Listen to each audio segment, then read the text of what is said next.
Hello, folks. On to the day, but hello and welcome back to the podcast. I'm your host, Joe True Love, here for your AEW Dynamite review for March 20th, 2024. A solid show. It's good to see. AEW keeps running very good shows. It's good to see. Now, people, ratings or not, it's fair to just enjoy the show. And it's fair to say I definitely enjoyed the show last night. Some fun things looking forward to as we head on a month before Dynasty. Okada won the Continental Championship against Eddie Kingston. We have a new TNT champion. Now Copeland as he defeated Christian Cage in what was a fun I Quit match. Leave that there. Mercedes Moné and then the week, Will Ospreay had a heck of a promo addressing Bryan Danielson, calling out Kazuchika Shibata. The tag team title tournament for the vacant tag team titles will start next week, so some things to get behind and move forward. But nonetheless, thank you for joining me. Of course, new subscribe.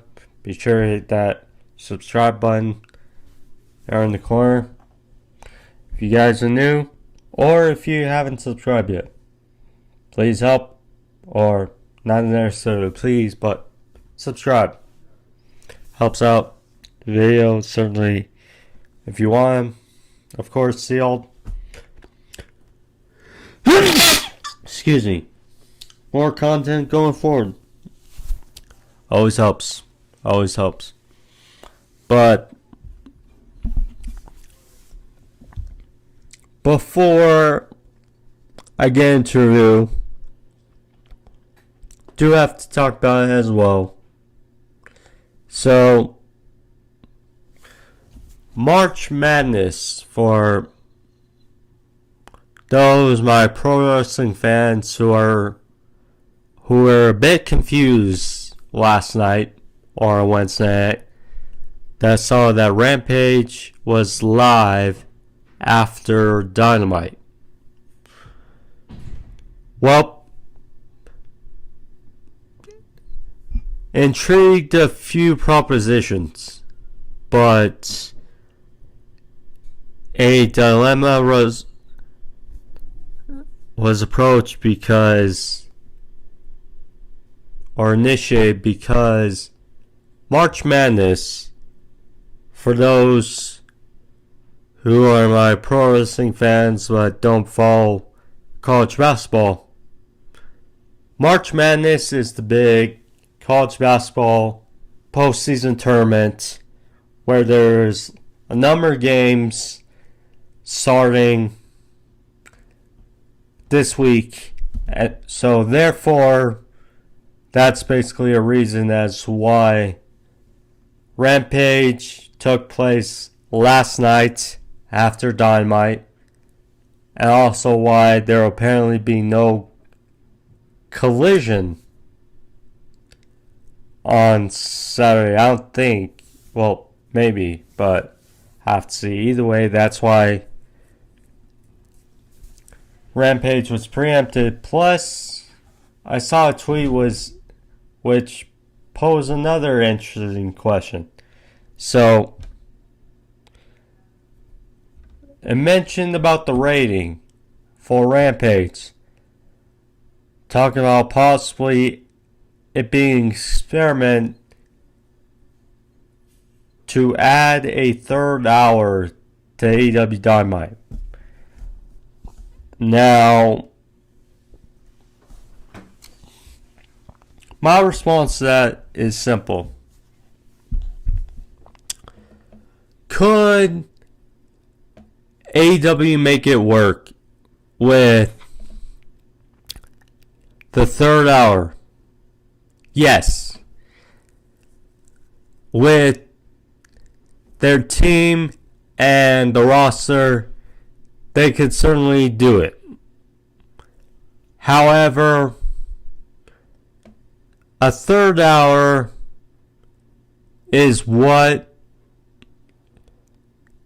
in many ways, is or has been sinking the interest in Raw, Monday Night Raw, the last number of years. Moving to 3 hours instead of just staying at 2 hours is a very good number and is been realized for AEW Dynamite. It's been a very good routine or spot for Dynamite since its start. The thing though is Collision. The problem is Collision at first seemed like a big deal. Much similar to Rampage, how it started, looked to be a big deal. Be a second show to show more talent.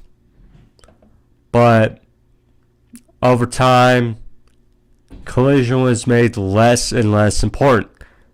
And yes, they've had some decent shows as of late, but reality is the intrigue around Collision has dipped since the Continental Classic, because meaning and the roster and just etc. So Saturday night is definitely a weird spot for Collision. They definitely need to change that. Rampage, give or take, but if you want to salvage Collision, start to go back to where you were and show talent that is not featured on Dynamite and actually make it mean something. You know, build it up weeks to weeks, and it would help the product. It would help Collision, certainly. So, third hour, not for me. Not for me. Although, again, I do think they could make it work for Dynamite, but 2 hours over 3 hours, take the 2 hours. Okay, so now AEW Dynamite. Shall we get into it? Also, I'll talk about some of the things that happened on Rampage after, so a little bit of gimme there. So, show started off like last week. First thing besides Toni Schiavone we saw was, well, a cool thing, which, you know, it doesn't matter who started with the wrestling companies. The fact is, sports this way up, especially when you watch basketball, it really gives a good vibe when you film or show the wrestlers arriving to the arena. It's like Okada, he came out in a Ferrari, he arrived to the arena. You know, we saw Christian Cage, we saw Adam Copeland, you know, etc. It provides a more sports feel. It's good stuff. So then we saw Toni Schiavone in the ring, welcomed out Mercedes Moné. Mercedes talked about big business last week, and and she went on to venture how she almost had to retire. And this was almost taken away from her 10 months ago when she suffered a bad ankle injury versus Will Nightingale for the New Japan Strong Women's Championship. So then she talked about, people may not know her, so she decided to build a video package for the audience. And the audience went around some of her past, some of her accomplishments, narrated by Renee Paquette, talked about The Mandalorian, her thing being on set. That was a little interesting taste put into it. But yeah, so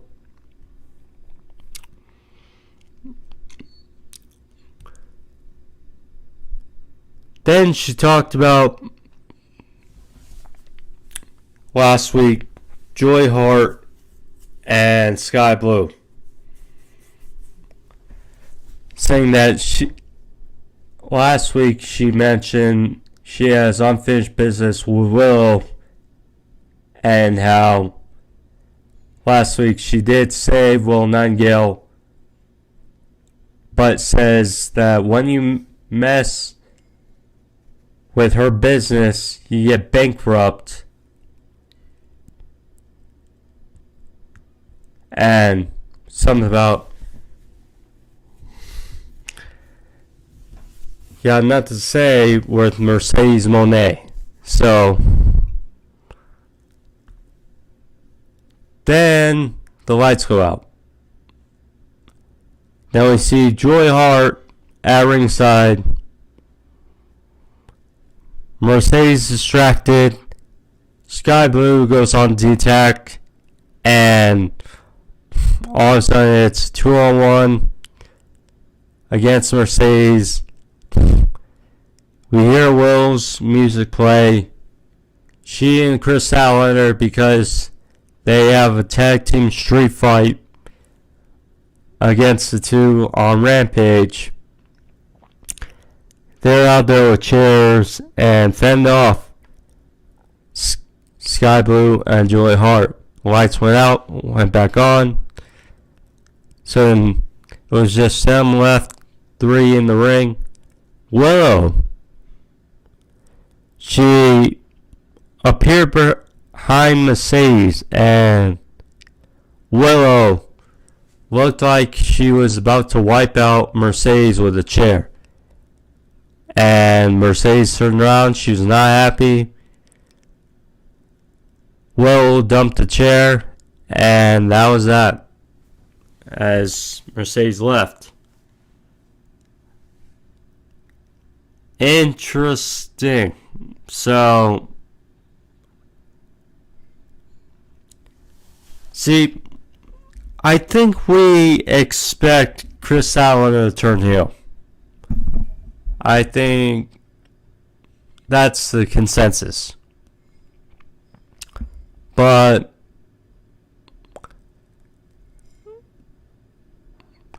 they may try to do an unexpected and pull a maybe Will turns heel, but she realistically is not a heel. She's just, lovable personality. You just don't see that being a heel. So there's that. Mercedes could definitely turn heel. She's much better as a heel. Who knows? Setting her feud with Will. The other thing is Joy Hart. Last 2 weeks has been in the ring with Mercedes, which in theory does not look like a good sign for Joy Hart, as potentially Mercedes is one to take that title off of Joy Hart. And it's just like Okada last night. Mercedes is not going to lose in her first championship outing. So, how it goes, but nonetheless, it would be a fun attraction, would be a fun match. Potentially for the AEW Dynasty, it's out there. So then, we got the Young Bucks and Kazuchika Okada. They're backstage, interviewed by Alex Marvez, who was more respectable, according to the Bucks. Says that he's improving, but suggested that to make it better, they address Okada in his native tongue of Japanese. So Matt suggested he gets caught up on Duolingo because he has, over 100 days of being on Duolingo. So Matt and Okada, I've heard of Duolingo, but never used it. I just used Google Translate. So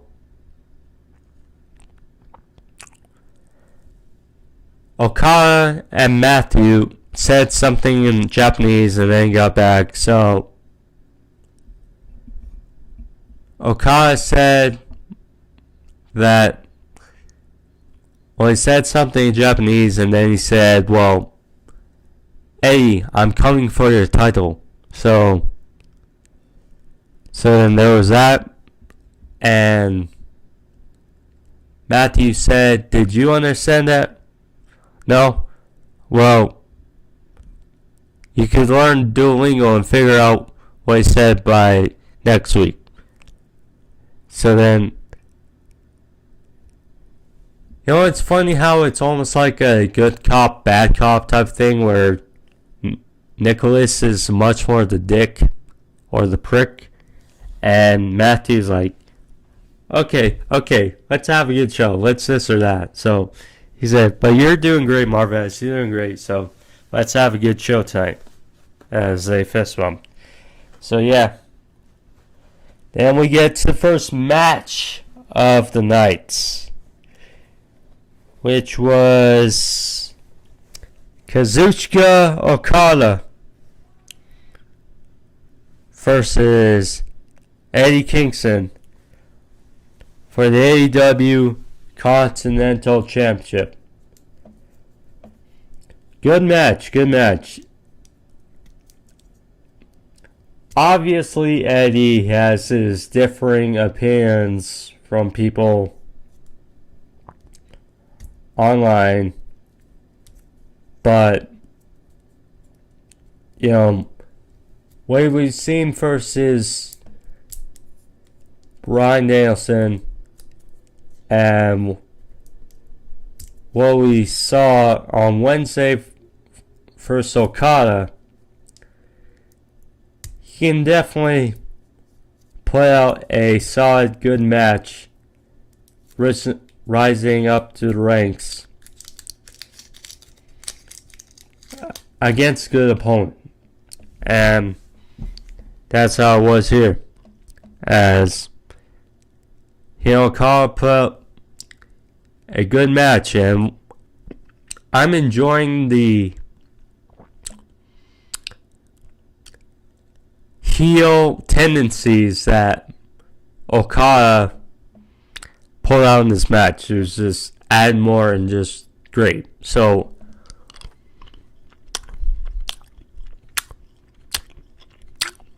Okada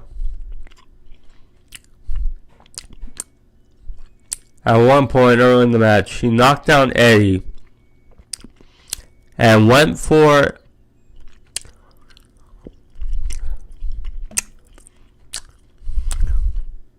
basically how Jericho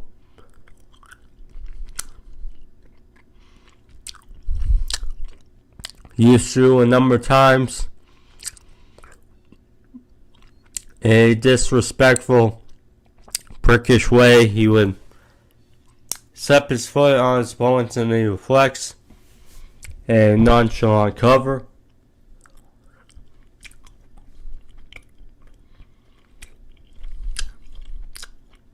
Okada, he stepped on Eddie and did half the Rainmaker pose, so that was one. And then the smirks he gave after numerous moves, he gave a suplex on the outside and then gave a prickish smirk into the camera. Nick Rigger back in the ring, basin dropkick. After break, Okada continuing with the disrespect, but Eddie finally was fighting back. He hit some hard stiff chops and then some shots.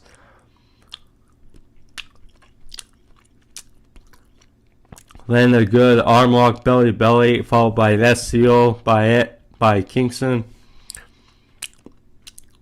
Then went for a German suplex, sliding elbow for a near fall. More chops from Eddie, but it was met by a beautiful drop kick by Okada off the ropes. Okada probably has, if not one, of the best drop kicks in the business.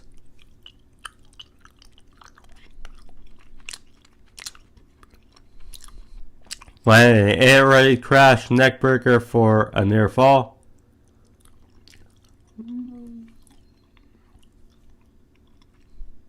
A was able to hit the Hurricane back fist, but was not able to get the cover right away, which led to a near fall.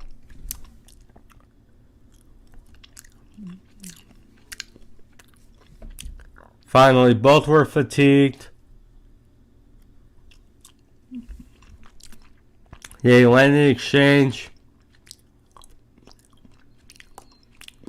Okada's arm was worked on for a good portion of the match. He went for a discus lariat, but Eddie got the arms up, locked it. Okada was hitting his arm.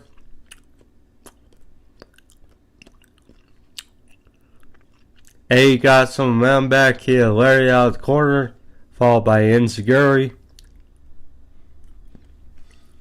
Knocking down Okada, but Okada fired back. He had a twisting front slam, followed by the Rainmaker. 1, 2, 3, and Okada, new Continental champion.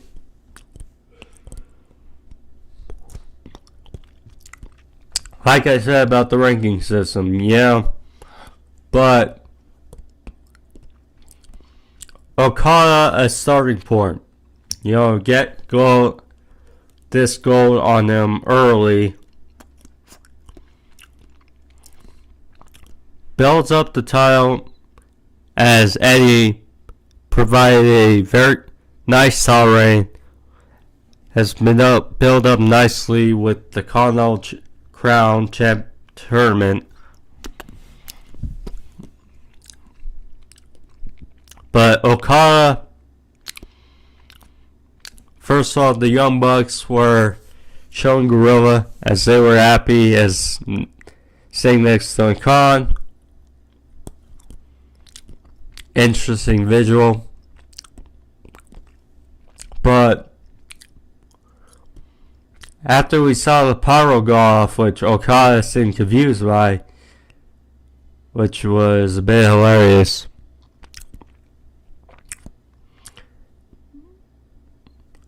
we saw Pac make his presence felt. He appeared on the stage, music played, and his eyes were zeroed in on Okada, made his presence felt, knowing that Well, we got a challenger for Kazuchika Okada's title in the future, perhaps at Dynasty. I mean, people were curious as to why Okada and Kingston was happening on Wednesday and not Dynasty. Well, this match, should be very good. Happens at the pay-per-view. I think we'd all be happy. So yeah, good stuff. Swerve Strickland. He was backstage with Renee Paquette. He had a chain around his neck, and along with Prince Nana. Renee asked why he had chain and said, well, we're in your hometown of Toronto, and talked about Joe trying to embarrass me, make a statement out of me a couple weeks ago by choking him out, but at the same time said Swerve, or he has experience choking out people too. So he said he got inspiration from Mike Tyson's approach in his training for his fight with Jake Paul. So he said, why don't I spar same way? Why don't I get warmed up? And he issued out an open challenge to anyone out there for later tonight. And Swerve said, but make sure you bring the big guy. As he and Nana left.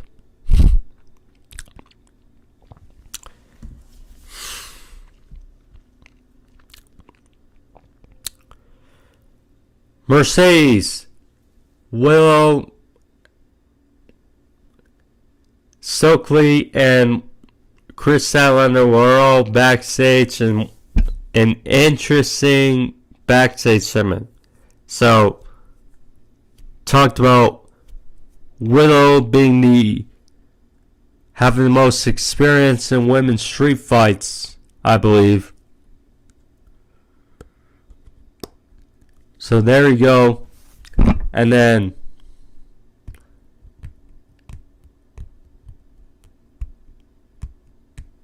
Mercedes talked about how she thanks Willow and Chris for their backup, or Chris saying Mercedes, and Mercedes didn't have a problem with it. And then we see Stokely and Willow, and Mercedes just blew off Stokely, and Mercedes just bluntly said to Willow, you've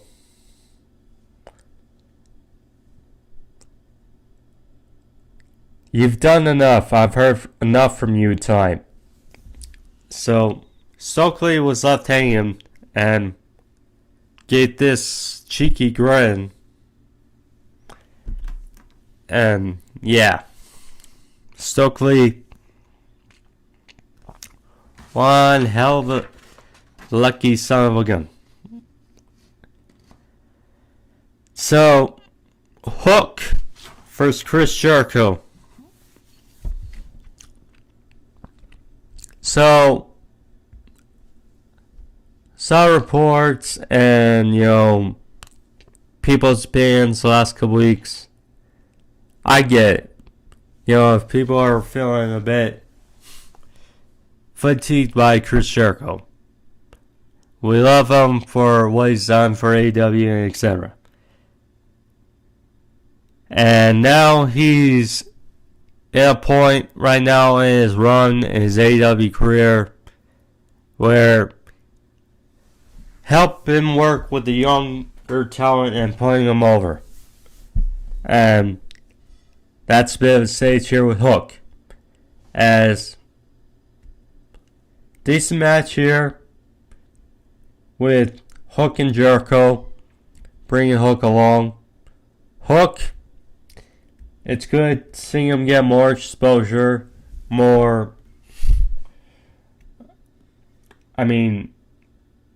win over the first AEW World Champion. That's a hell of a job in of itself. But yeah, this match here, Hook landed a lot of suplexes. Mentions that, basically proving to be the second showing of his dad. But dropped Jericho on his head early on, and that obviously got Jericho's attention. Jericho fought back. He, later in the match, hit a line salt for a slow but still near fall in the end. So Jericho went for the Walls Jericho / Lion Tamer, but Hook fought off it and led a inside cradle 1, 2, 3 and caught Jericho and got the win for Hook. Definitely the biggest win in Hook's short career in AEW. So afterwards, Jericho offered a fist bump. Hook obliged, left. Afterwards, he and Nate Paquette, Jericho talked about he respects Hook, but then he has a business proposition for Hook next week. We'll see what it is. I hope it's not a tag team, because it feels like Hook, so far in his feuds, is like, if he's not, it mostly becomes tag team. We saw Jungle Boy, Team Taz. Don't need it. Simple. Manager, perhaps, for Hook. We'll see. Group, I don't know, but we'll see. So there's something to look at. Adam Cole, who I think we all definitely hope is closer to a return, in-ring return. But definitely these vignettes the last couple weeks have been very good. He was in the chair again, talking about how he's disappointed in Wardlow. So he hates the feeling of feeling disappointed. Saying Wardlow had one job last week and he failed. Saying that you should be the AEW World Champion by now.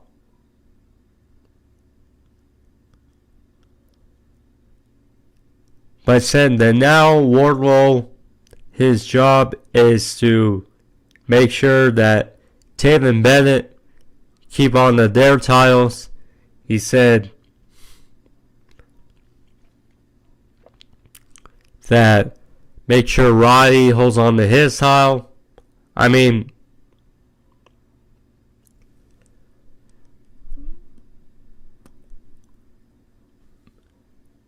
Wardlow definitely needs to be separate. We know Wardlow. Look, it sucks. It really does suck. Wardlow, yeah.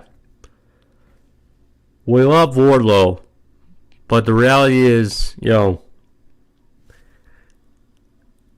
they just have not done right by him ever since. Really, since he beat MJF 2 years ago.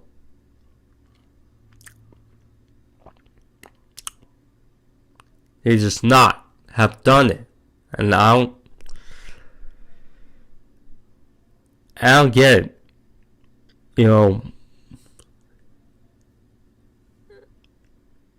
It pays into the narrative that AEW has a problem with their big guys. And now for Wardlow, I know that's a narrative, but it's something people hang on to. But nonetheless, Wardlow, I don't get it. Now, maybe they make some sense out of this. Maybe, maybe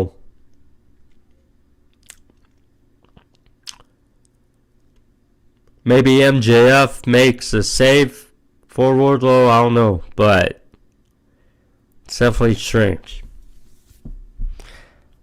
The promos, though, by Adam Cole. Great. From one very good promo to another. Will Ospreay, the Billy Goat, the Arrow Assassin. Will Ospreay, who looks like he's just happier and happier to be there. So, he was thrilled seeing a sold-out Bruv sign at ringside. That was fun. So, Ospreay was in the ring with Tony Schiavone, and he said, he's got to clear the air in that last time he was there, he was a bit of a naughty boy. Hence, so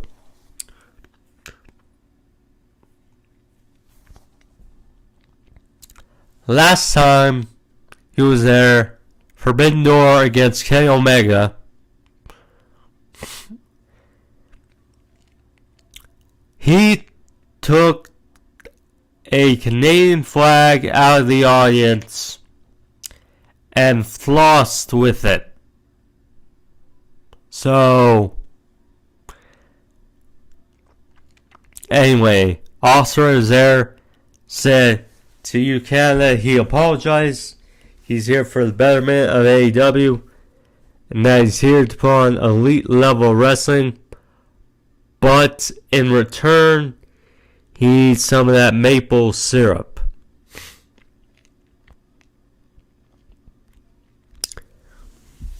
So he said that he's wanted to say what he's wanted to say about Bryan Danielson, and he caught up with Bryan Danielson's match with Kazuchika Shibata on Collision, which basically a chef's kiss, according to him.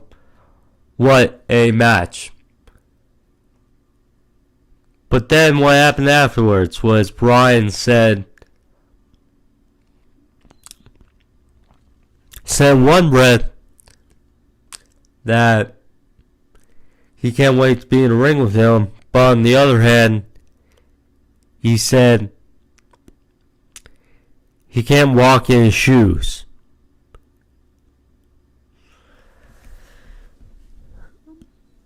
So,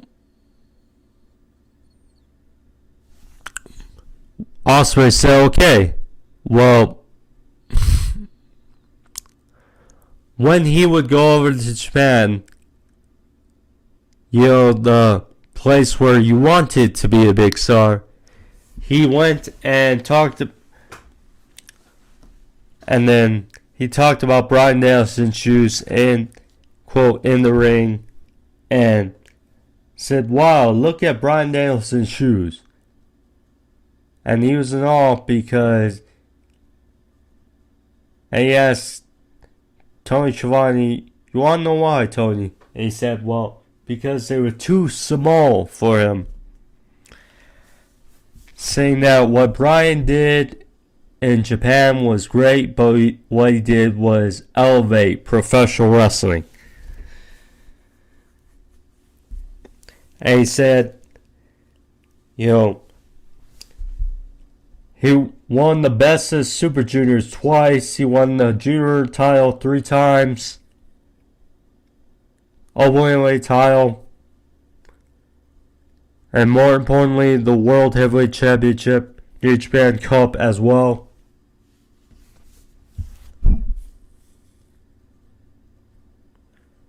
So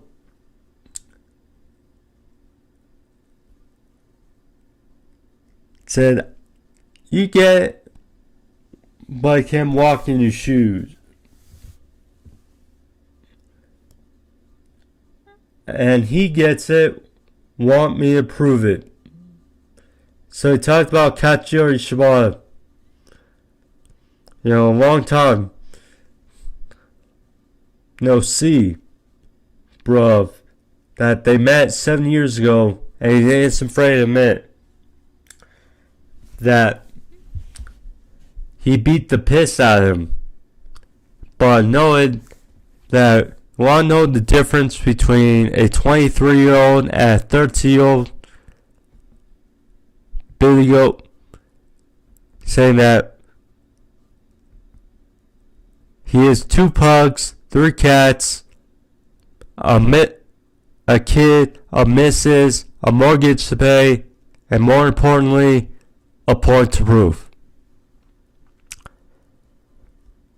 So he said, Kazuchika Shibata next week on Dynamite. Meet me in this ring. Danielson, watch at home, and watch what the Billy Goat is made of and really all about. Simple, great. Ospreay, first few weeks on their AEW banner, and he's already doing great stuff. He can cut on the promo as well as cut in the ring.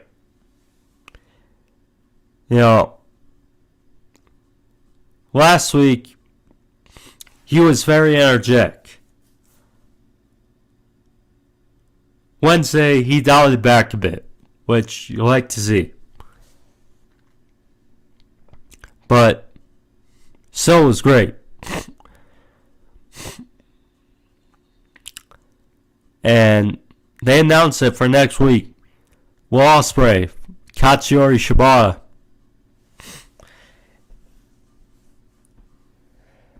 History between them.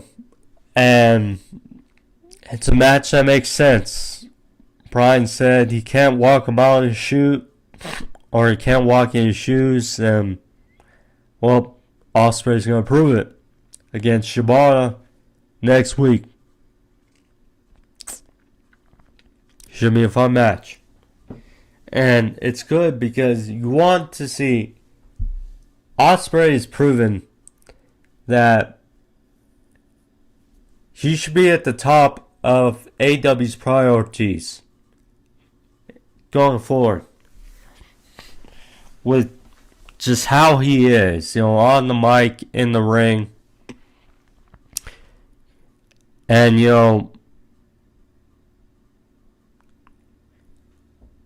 he may very well hold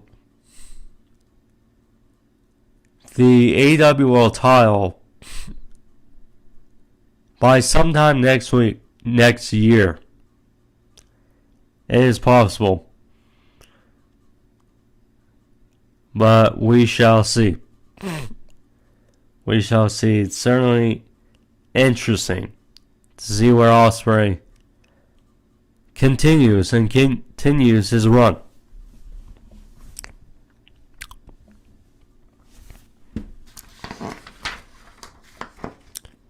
Christian Cage, Adam Copeland, there was a little promo segment, more building up to the I Quit match later in the show for the main event. Toni Storm and Mariah May versus Deonna Purazzo, Thunder Rosa. Unique match here, Mariah May's definitely done a good job at cosplaying the old Toni Storm. Definitely done that. And, Thunder Rosa, it's good to see her back in the thick of things after a while. This had a unique ending. So, seemed like things were going well for Deonna and Thunder Rosa, but Thunder Rosa, so Deonna enlisted her to get back at Toni Storm and Mariah May. So in the end, Deonna was doing well, and then she got tagged in, or Thunder Rosa tagged in, which Deonna did not, or she was not too pleased by. But Toni Storm got the advantage, hit the hip attack, and then went for a Storm Zero, but Rosa countered into a jackknife cover and pinned Toni Storm clean in the ring, being the women's champion. So, and Deonna was conflicted, but with Dynasty in 1 month, it's certainly possible. Do we get Deonna, Thunder Rosa, and Toni Storm in a 3-way women's match for the AEW women's title, or Thunder Rosa versus Toni Storm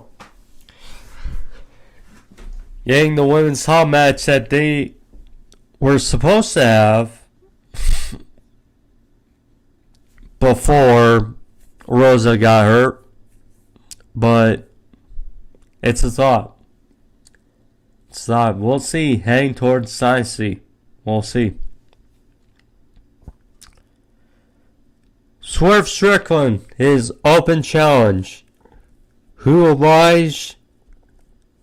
It was the Butcher of the Butcher and the Blade, who are not in the tag team title tournament. Definitely one to think about, but I'm guessing the Butcher is from Canada or some Canadian ties. But we knew who was going to win this match. Swerve. Although Butcher gave a good fight. In the end, though, Swerve saw, and then he locked in like a key lock, like type submission, and Butcher tapped out. So there you go. Afterwards,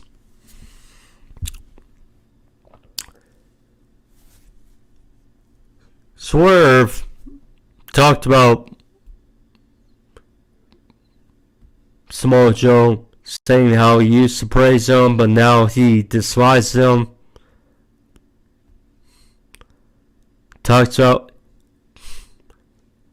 him choking Swerve out a couple weeks ago, but now he's on a mission to take what he wants, and he'll take out everyone one by one until he gets what he wants from Samoa Joe. So he said, better watch your back. So, lo and behold, Samoa Joe came out to ringside, talked about how Swerve thinks all fine and dandy. Say how Swerve still believes, that the impossible is so possible. Joe knows how he beat Swerve still at Revolution. He was part of the triple threat match, but of course Hangman tapped out. So, saying that if he keeps believing, then that's the unfortunate thing with these lowlifes in the crowd, is they'll still believe in that they could be a champion. So, until they meet a god like him. So, Joe said there's not much better way than to oblige and give you what you want. So, seemed like they were about to square up. Joe was about to get in the ring. And then all of a sudden, this outpouring chorus of boos, even in Canada. Don Callis gets charade with boos poured on, and Don Callis, you could barely hear what he said.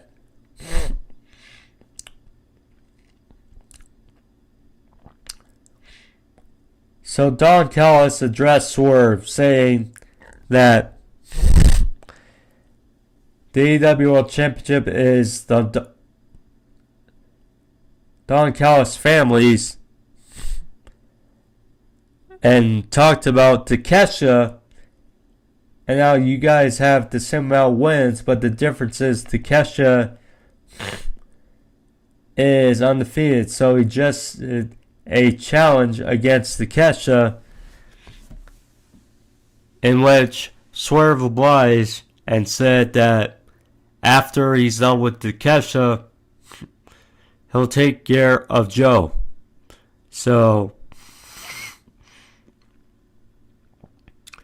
and the match was made for next week. Konosuke Takesha versus Swerve Strickland. That's going to be a fun one. That's going to be fun. Kind of wish Takesha had more momentum right under him, but it is what it is. But yeah, it seemed like Swerve vs. Joe at Dynasty.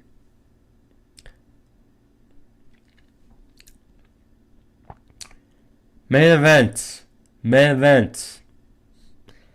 Adam Copeland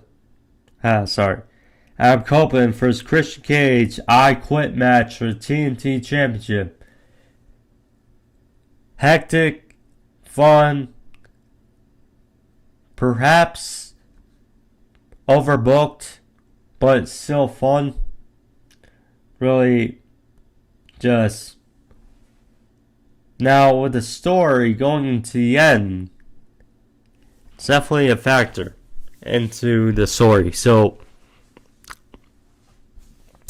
they were in Toronto. So, and you could kind of tell. So,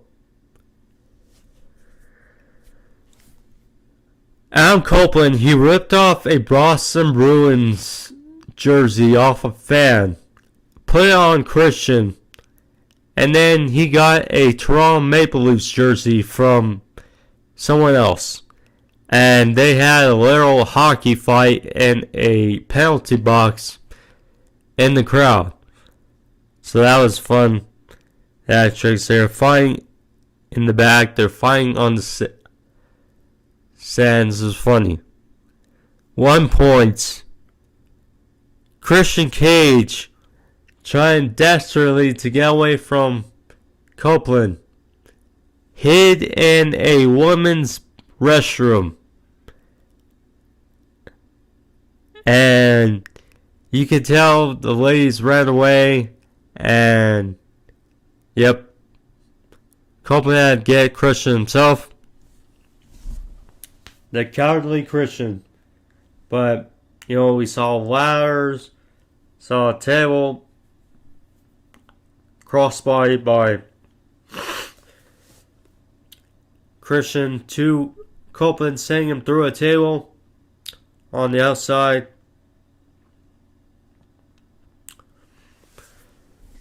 Eating stuff there. So, and then there was like a cable like involved. Copeland was busted open.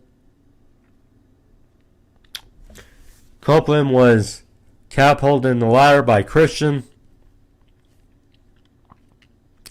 So then after Copeland had the advantage, and he wrapped a wire around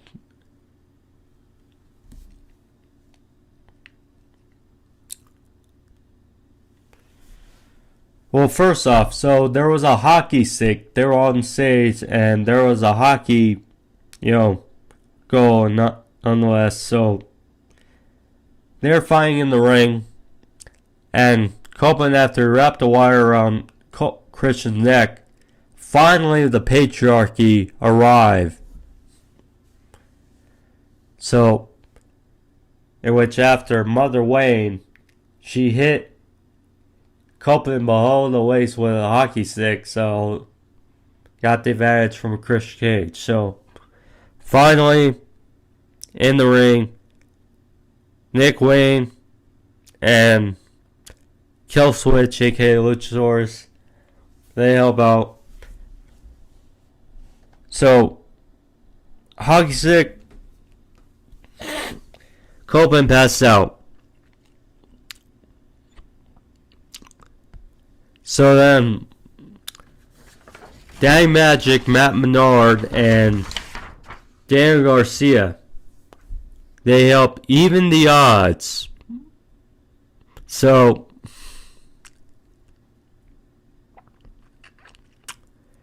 they got handcuffs, and they tied or handcuffed Killswitch, Nick Wayne, and Christian to turnbuckles. So there was that. So then, I guess you could say Adam Copeland gave Christian Cage a vasectomy.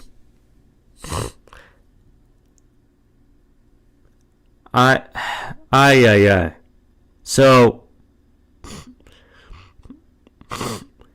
Copeland,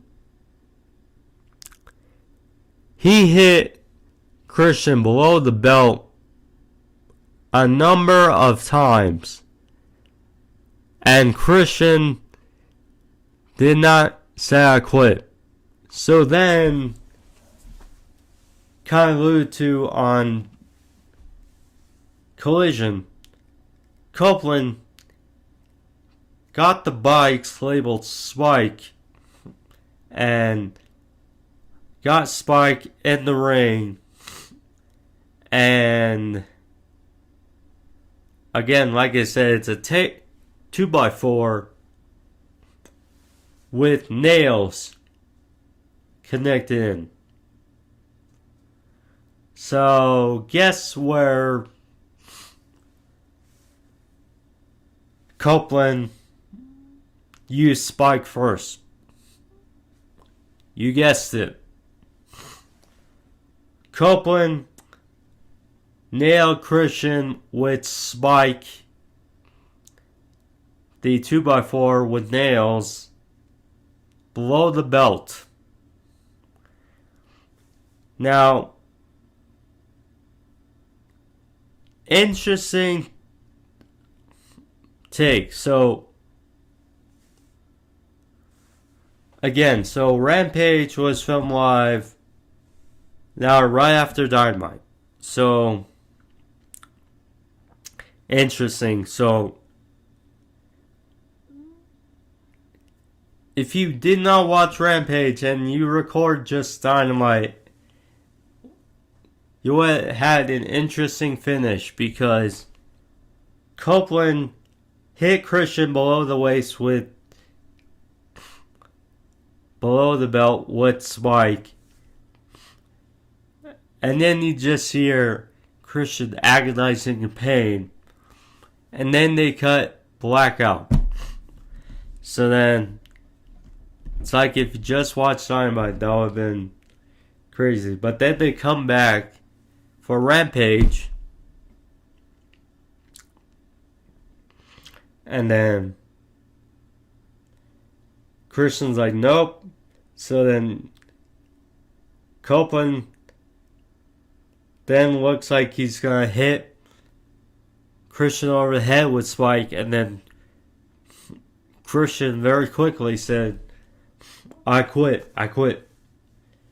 So there was that. Adam Copeland the new TNT champion. No contract to take this moment away this time. Adam Copeland, TNT champion. He flipped off Nick Wayne. He flipped off Christian. Oh, by the way, when Copeland brought out the handcuffs to tie up Mother Wayne, she fled from the scene. So, there was that. So, Copeland's so tall, and yeah, it's interesting how this plays in the story because Copeland said that in one of his early promos that Christian doesn't know yet, but eventually Killswitch and Nick Wayne will leave him. He just doesn't know it yet. So maybe tough love was this. I mean, who knows? We'll see. Friendship rekindled. Obviously, that's where a story is headed. But yeah, I mean, this was, like I said, maybe a bit overbooked, but still overall very fun segment indeed. Very fun match. That was all Dynamite wrapped up. So, I'll talk a bit about Rampage. So, we got a little vignette about Bullet Club Gold, not in Toronto, but in Miami, as they were celebrating, and talked about how Jay White basically saved a guy's life in Darby Allin by breaking his foot. So,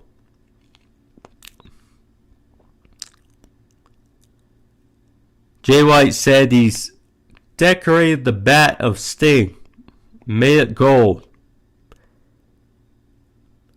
Guns talked about how their relationship with the Acclaim was faker than Anthony Bowen's modeling career and Max Caster's rap career. So it said, how about it's time they take their trio style as well. So it was funny. So the other thing is, Juice Robinson, Celty was in the background of this promo. So that leads people to believe is Juice Robinson come back soon. We shall see. He's definitely missed part of Bullet Club Gold. We'll see. Funny thing is, so they labeled a skeleton saying Darby from Everest.